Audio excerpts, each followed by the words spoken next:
اس کا وجہ ایک ہی چیز ہے. مجھ کو لگتا ہے کہ آج کل سب لوگوں کو پتا ہے کہ اس کا وجہ کیا ہے, کیونکہ یہ ویسٹ ایشین ریجن جو ہے وہ ایک سویلائزیشنل کریڈل ہے, ایک سویلائزیشنل کوریڈور ہے, جہاں پر جو بھی تہذیب و تمدن تھے اس ایریا میں وہ ایک جگہ پہ ملتے ہیں. یہ وہ جگہ ہے جہاں پہ نیچرل ریسورسز بہت ہے, جیسے آئل, پیٹرول, ایسے بہت ہے. یہ وہ جگہ ہے جہاں پہ مسلمان عرب ممالک سب مل کے اسی جگہ میں ہے, اور بہت ہی سینسٹیو جگہ ہے. اور امریکہ کا پہلے ہی سے یہی پلان تھا کہ اس ریجن میں امریکہ کے جو ایجنٹس تھے, امریکہ کے جو پپٹس تھے, پپٹ ریجیمز تھے جو امریکہ کے فالو کرتے تھے, وہ ادھر ہی رہے, اس کے بغیر کوئی چیز نہیں رہے گا. یہ تو امریکن پالیسی تھا, اور نہ فقط American policy post second world war, but یہ مغربی ممالک کا جنرل پالیسی تھا فرسٹ ورلڈ وار کے بعد.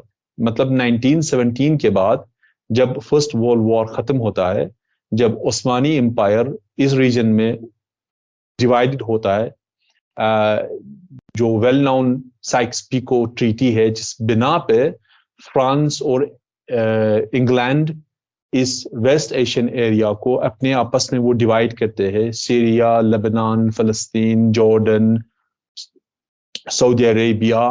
تو اس کے بعد ان کو جو کریشن آف زائنسٹ ریجیم تھا اسی بنا پہ تھے. اس کے جو باضابطہ پلان تھا وہ یہ تھا کہ تاکہ اس ریجن میں ایک سپر پاور رہے گا, ایک چھوٹا سا پاور رہے گا, وہ زائنسٹ ریجیم, ان کا پلان یہی تھا کہ زائنسٹ ریجیم ہو جائے. اور اس کے بعد 1948 کے بعد, مطلب جس سال میں کریشن آف زائنسٹ ریجیم ہوتا ہے 1948 میں, تو مئی 1948, تو اس کے بعد 15 مئی 1948, اس کے بعد امریکہ کا جو پالیسی تھا وہ یہ تھا کہ اس ریجن میں کوئی طاقتور ملک نہیں ہونا چاہیے. غور کیجئے کہ یہ اس ٹائم ہے جب کوئی انقلاب اسلامی ایران نہیں تھا, کوئی ایران نہیں تھا, کوئی مطلب جو اسلامک ریولوشن تھا وہ اس کے بعد 40 سال بعد آ گیا.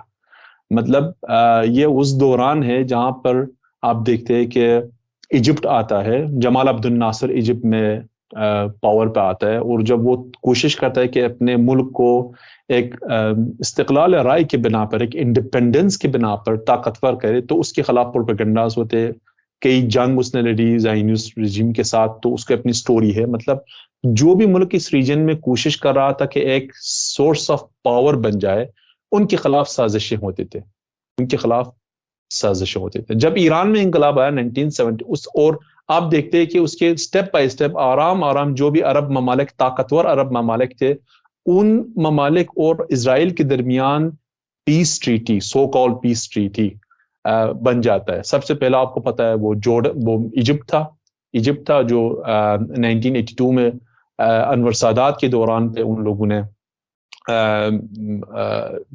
پیس ٹریٹی زائنسٹ رجیم کی بنا کے ساتھ کی. اس کے بعد ہم دیکھتے ہیں کہ جارڈن ہے, اس کے بعد ہم دیکھتے ہیں کہ آرام ون بائی ون جو بھی عرب ممالک تھے وہ اسی ٹریک پہ آ گئے. مگر ایران انقلاب جب ہوا, ایک جنرل پلان جو ویسٹرن پلان تھا نا, اس میں ڈسٹربنس ہوا. پوائنٹ یہ تھا کہ ایران ایک ملک تھا جو انڈیپینڈنٹ رہنا چاہتا تھا. اس سے پہلے اور شاہ کا رجیم جب ایران میں انڈر دی کنٹرول آف شاہ تھا, وہ ظاہری طور پہ اور باطنی طور پہ زائنسٹ رجیم کے ساتھ اور امریکن مفادات کے ساتھ وہ ملتے تھے, انہی کے ساتھ چلتے تھے. تو جب انقلاب آ گیا تو ان کو مفادات کے خلاف ایک ملک میں انقلاب ہوا, ایک ملک میں ایک گورنمنٹ آیا, ایک سسٹم آ گیا جو ان کے خلاف تھے. دیکھیں یہ پوائنٹ نہیں ہے کہ ایران نے کوئی اینیموسٹی, کوئی دشمنی اسرائیل کے ساتھ سٹارٹ کی, نہیں. ایران کا جو وجود تھا نا, ایران کا صرف جو وجود تھا نا, ان کی پالیسیز کے خلاف تھے. کئی حضرات ہیں, کوئی بندے ہیں, وہ ایسے انالائز کرتے ہیں کہ مطلب ایران نے اسرائیل کے خلاف کچھ اٹیکس سٹارٹ کی اور اسرائیل نے ریئیکٹ کی, حالانکہ وہ بات نہیں ہے. ایران نے کوئی ایکٹ نہیں کی اللہ بغیر ان کے ایران نے اپنے وجود کو تحفظ کیا. ایران کوشش کر رہا تھا کہ ایک ملک رہے گا اس ریجن میں, اور ایک انڈیپینڈنٹ پاورفل ملک اس ریجن میں اسرائیل کی خطر کے مفادات کے خلاف ہے. کیونکہ پلان یہ تھا کہ اس ریجن میں ایک ہی پاور ہونا چاہیے, ایک چھوٹا موٹا پاور ہونا چاہیے, وہ زائنسٹ رجیم تھا اور زائنسٹ رجیم ہے. اور جب ریجن کے جو پالیسیز تھا نا، ریجن کا جو جیو پالیٹکس تھا نا، وہ امریکہ کے خلاف بن گیا، تو امریکہ کا کوئی اس کے بغیر شاید راستہ نہیں تھا کہ وہ ڈائریکٹ انٹرویژن کرے گا اس ریجن میں. تو اسی بنا پر ان لوگوں نے انٹرویژن کی. جب ایران عراق وار تھا، ان لوگوں نے کوشش کی کہ سپورٹ کریں گے، صدام کو سپورٹ کریں گے. وہ ختم جب ہوا، جب عراق نے کوشش کی کہ وہ صدام میں وہ ایک ڈکٹیٹرشپ کی بنا پہ وہ کوشش کر رہا تھا کہ اپنے مفادات کے لیے ریجن میں کام کرے، تو جب اس نے کویت پہ اٹیک کی، امریکہ نے دیکھا کہ اب صدام ان کے خلاف ہے اور ان کے ضرر میں ہے، تو ان لوگوں نے صدام کے خلاف ملٹری کیمپین سٹارٹ کی. اور انٹرسٹنگلی بات یہ ہے کہ یہ جو سرکل ہے نا، یہ ریپیٹ ہوتا ہے.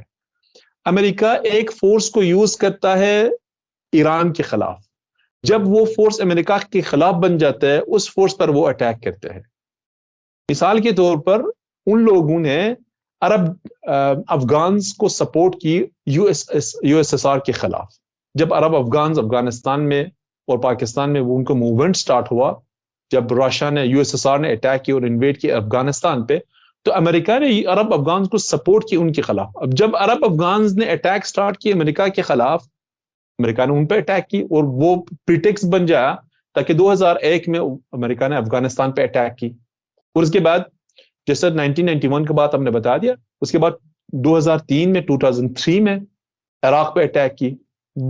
پریٹیکس کیا تھا؟ Weapons of mass destruction. اچھا، ویپنز آف ماس ڈسٹرکشن وہ کہاں سے آیا؟ ویسٹرن کمپنیز نے عراق کو ویپنز آف ماس ڈسٹرکشن دیا. مثال کے طور پر Germany was the main provider of the weaponry and military equipments for Saddam Hussein. Germany وہ ملک تھا جس میں 80 کمپنیز وہ کمپنیز تھے جن کے درمیان اور عراق کے گورنمنٹ کے درمیان ویپن ٹریٹی تھے. وہ اپنے ہتھیار بیچتے تھے کس کو؟ عراق کو. اور عراق نے وہ ہتھیار of weapons of mass destruction Iran کے خلاف اور عراقی لوگ کے خلاف یوز کی. وہ ہتھیار تھا عراق کے پاس، مگر وہ ختم ہوا. کیسے ختم ہوا؟ وہ ایرانین لوگوں کے خلاف اور وہ خود عراقی مظلوم لوگوں کے خلاف یوز ہوا. تو جب 2003 میں امریکہ نے اٹیک کی نا، ان کو بہانہ یہ تھا کہ weapons of mass destruction. Those weapons of mass destruction were already used against the Iranian people and Iraqi people. جو لوگ ایران میں اور عراق تھے ان لوگوں نے اس کے، اور جب ادھر گئے تو ادھر کوئی weapons of mass destruction نہیں تھا اس ٹائم پہ عراق کے سامنے، کیونکہ اس سے پہلے انہیں یوز کی. اور کس نے دیا؟ آپ نے خود دیا اور آپ نے خود اس کو بہانہ بنا دیا اور آپ نے خود اس پہ اٹیک کی. پوائنٹ دیکھیے ادھر یہ ہے، دیکھیے ریجیمز کی بات نہیں کرتے ہم، لوگوں کی بات کرتے ہیں. 2010 میں یونیورسٹی آف براؤن یونیورسٹی میں ایک انسٹیٹیوٹ ہے، Watson institute for international affairs. Watson institute for international affairs of brown university وہ ایک پروجیکٹ سٹارٹ کرتے ہیں 2010 میں. پروجیکٹ کا نام کیا ہے؟ Costs of war. کم از کم 50 ریسرچر اور اسکالر اس پروجیکٹ میں انوالو ہے. ان کا مقصد یہ تھا کہ وہ کیلکولیٹ کریں گے کہ امریکن انٹرونشن کے بنا پہ اس ریجن میں، ویسٹ ایشین ریجن میں، چاہے وہ عراق میں ہے، چاہے وہ افغانستان میں ہے، چاہے وہ صومالیہ کے خلاف ہے، چاہے وہ ڈرون اٹیک پاکستان میں، جیسے بھی امریکہ انٹرونشن کرتا ہے، اس کا کاسٹس کیا ہے، اس کا فائنینشیل کاسٹس کیا ہے اور ہیومن کاسٹس کیا ہے. اوکے، فائنینشیل کاسٹس تو چھوڑو، وہ ان کی کاسٹس ہے، مگر جو ہیومن کاسٹ ہے نا وہ ہمارے تھے. کون مرتا تھا اس ریجن میں؟ مرد، عورت، بچے، بوڑھے، عرب، عجم، سنی، شیعہ، مسلمان، مسیحی، کرسچن. مگر یہ سب وہ لوگ تھے جو اس ریجن میں تھے. ان کی کیلکولیشن کے بنا پہ 2020 اور 2021 تک ان کی جو کیلکولیشن ہے نا، اس ریجن میں 929,000 people have lost their lives. 929,000 people lost their lives. مر گئے almost 9 لاکھ سے زیادہ، 10 لاکھ سے تھوڑا کم. اور مجھ کو لگتا ہے کہ اگر یہ کیلکولیشن ہم اپڈیٹ کریں، جب یہ رپورٹ ریلیز ہوا آج کا جو رپورٹ ہے نا وہ ضرور 10 لاکھ سے زیادہ ہے. اگر آپ وہ کیلکولیٹ کرے اس کا مطلب یہ بن جاتا ہے کہ آلموسٹ 1 ملین پیپل 10 لاکھ بندے اس ریجن میں مر چکے ہیں. کس کی بنا پہ؟ یو ایس انویژن کے بنا پہ. within 20 years. If you divide 20 years, every year 365 days, multiplied by 20 years, اس کا مطلب یہ ہے کہ ہر ایک دن میں امریکہ نے 20 سال کے لیے ہر ایک دن میں اس ریجن میں 130 بندے کو قتل کیا ہے. امریکن انویژن کے بنا پہ within 124 hours 120-130 people lost their lives. اس کا مطلب یہ کہ ہر ایک 12 منٹ میں ایک بندہ مر جاتا تھا اس ریجن میں 20 سال کے لیے. آپ امیجن کرو. دیکھیے چھوڑیے وہ میں تھوڑا سا آگے بڑھنے سے پہلے اپنے درشکوں کو ایک بات بتا دوں کہ زائنسٹ رجیم کیا ہے وہ ہو سکتا ہے کچھ لوگوں کے لیے نیا ہو. ایران چونکہ اسرائیل کو ایک ملک کے طور پر تسلیم نہیں کرتا ہے تو اس لیے اسے زائنسٹ اینٹیٹی یا زائنسٹ رجیم کہا جاتا ہے. یہ اسرائیل کا ریفرنس ہے جو اب تک سرباز روح اللہ صاحب نے بتایا ہے. اور بہت کئی ملک ہیں جو اسے ملک کے طور پر اسرائیل کو قبول نہیں کرتے اور اسی وجہ سے وہ زائنسٹ رجیم کہہ رہے ہیں. جی آگے اپنی بات آگے جا رہے ہیں. جی اور انٹرسٹنگ یہ کہ مجھ کو لگتا ہے کسی ٹائم اس پر بات کریں کہ 1948 میں جب ووٹنگ ہوا نا یونائٹڈ نیشنز میں, انڈیا کریشن کے خلاف تھا. انڈین ڈیلیگیشن جب گیا نا یو این میں, India was that country who was against the creation of زائنسٹ regime, کیونکہ گاندھی جی کے سپورٹ فلسطینیوں کے حوالے سے سب لوگوں کو سب کو پتا ہے نا ان کا سپورٹ کیا تھا. He had a very genuine stand on the case of Palestine. اور انٹرسٹنگ آپ کو شاید کسی کو یہ معلوم نہیں ہے کہ جب انڈین ڈیلیگیشن یو این پہ گیا نا تو جب ان کو ووٹنگ کرنا تھا نا, Indian delegation was threatened by the Zionist lobbies in America. There are cases that they attacked, that they threatened, they tried to blackmail the Indian delegation. But due to the solid stand of the India at that time, thanks God, they voted against the creation of Zion. That's a story how they voted in UN. وہ تو ایک خاص story ہے. چھوڑ کے statistics کہتے ہیں, یہ میں نہیں کہتا ہوں, سرباز رولا نہیں کہہ رہا ہے. This is a research and I request, میں گزارش میری ہے کہ اب جاؤ اور سرچ کرو, خود ہی سرچ کرو, کیونکہ ریسرچ کا ڈیٹا بہت ہی تفصیلی طور پہ ہے, بہت تفصیلی ہے. میں تھوڑا ایک دو نمبرز اس کو بتا, مطلب کم از کم 38 ملین, مطلب آلموسٹ 4 کروڑ بندے ریفیوجی ہو چکے ہیں اس ریجن میں. 38 million refugees because of the wars imposed on the West Asian region by Americans. $8 trillion wasted on war in this region. $8 trillion. کم از کم عراق میں 3 لاکھ بندے مر چکے صرف عراق میں. مطلب 2003 عراق پہ اٹیک ہوا ہے, یہ وہ فگر نہیں ہے جب 1991 پہ اٹیک کیا نا امریکہ نے عراق پہ, وہ تو دوسرا فگر ہے, آپ کو وہ بھی معلوم ہے. You have to add that. اس فگر کے بنا پہ جسٹ 505 لاکھ بچے مر چکی ہے عراق میں due to the sanctions of United States of America against the people of Iraq. یہ تو so called against the regime of Iraq تھا. ریالٹی میں جو وکٹم تھے نا, کون تھے؟ لوگ تھے وکٹم. ایران میں بھی یہی سٹوری ابھی ہے نا. مطلب امریکہ کہتا ہے کہ ہم ایرانین گورنمنٹ کو سینکشن کرتے, چھوڑو. Even if you are against the Iranian government, even if you are not happy with Iranian stand, مطلب sanctions جو آپ کرتے ہیں نا, لوگ اس میں مر جاتے ہیں. کون مر جاتا ہے؟ لوگ پر پریشر آتا ہے, لوگ پر اکانومک انفلیشن, ہائی ریٹس, ریال ڈالر امبیلنس, ان کو جو نتیجہ جو ہے نا وہ لوگوں پر اثر آتا ہے. یہ جو فیگرز میں کہہ رہا ہوں یہ پوسٹ 2003 ہے, پوسٹ 2001 ہے, اس سے پہلے نہیں ہے. صرف میں اس ٹائم کو بتاتا ہوں کہ 300,000 people lost their lives in Iraq because of the US invasions. 167,000 people lost their lives in Afghanistan. Millions of Afghanis were injured. Either they lost their leg or hand or a limb. مطلب ان کو physical injury ملا. اور یہ کیسا ہوا ہے؟ American invasion. Syria میں 2014 سے آج تک کم از کم 14 13 to 14,000 civilians lost their lives. مطلب جو عام لوگ تھے, نارمل پیپل جو لوگ تھے, 2017 میں مارچ 2017 میں امریکن ڈرونز الکرامہ پہ اٹیک کرتا ہے. الکرامہ کہاں ہے؟ الکرامہ رقہ کے سامنے 20 کلومیٹر رقہ سے دور ایک گاؤں, ایک شہر ہے, چھوٹا سا شہر ہے. اور ڈرونز ایک گھر پہ اٹیک کرتا ہے. وہ کہتا تھا کہ اس گھر میں داعش فورسز ہے, ISI فورسز ہے.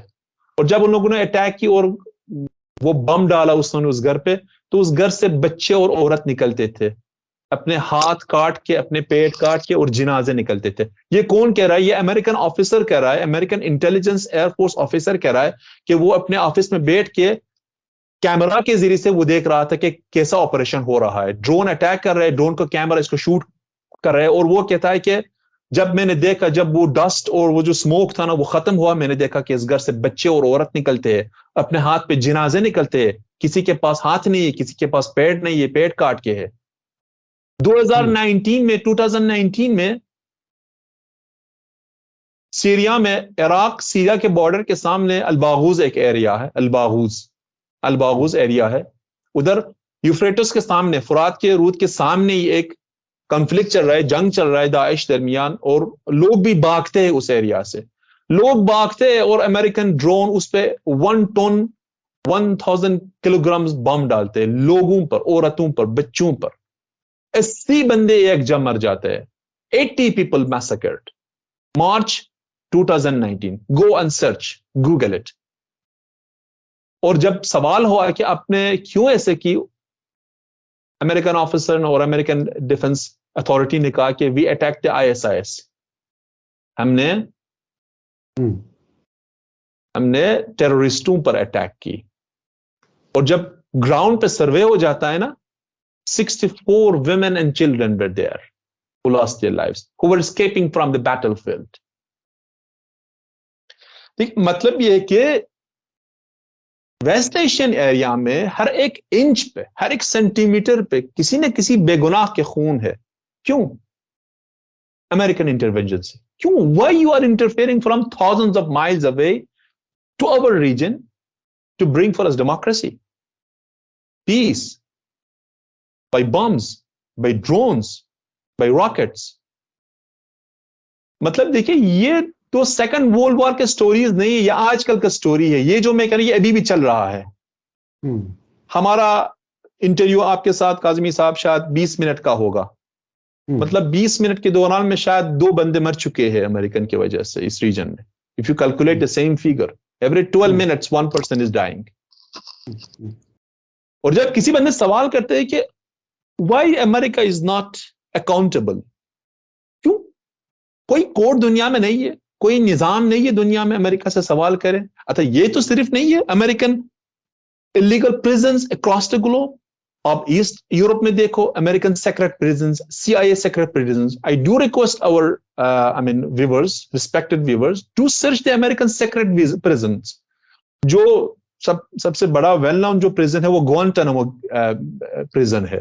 وہ تو اوپن فائل ہے, مطلب اس میں بھی بہت چیزیں نامعلوم ہیں, مطلب وہ تو اوپن فائل ہے. میں نے لگ بھگ 5-6 سال پہلے میں نے ایک عزیز کے ساتھ انٹرویو کی, وہ افغانستان کا تھا, شہید ڈاکٹر سید علی شاہ موسوی. وہ ایک ڈاکٹر تھا, مطلب وہ ایک فزیشین تھا, افغانی تھا.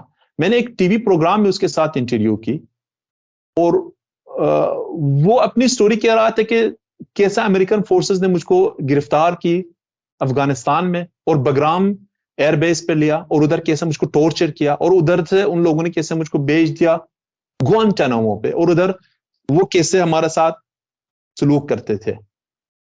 عجیب سٹوری وہ کہہ رہا تھا. انفارچونیٹلی وہ داعش کے اٹیک پہ 2 سال کے بعد وہ شہید ہوا, افغانستان میں وہ شہید ہوا. مگر میں نے 2 ایپیسوڈ اس کے ساتھ ڈیٹیل میں ریکارڈ کی, وہ ابھی بھی موجود ہے, آن لائن موجود ہے, ڈاکٹر شہید موسوی گردیزی. تو دیکھیے کیسے مظلوم بے گناہ انسان کو پکڑتے تھے, افغانستان سے, یمن سے, عراق سے, ایران سے, اور اپنے جہاز کے ساتھ لیتے تھے کہاں, 5000 miles away, other part of the world, Gay of Guantanamo, Gulf of Guantanamo, Guantanamo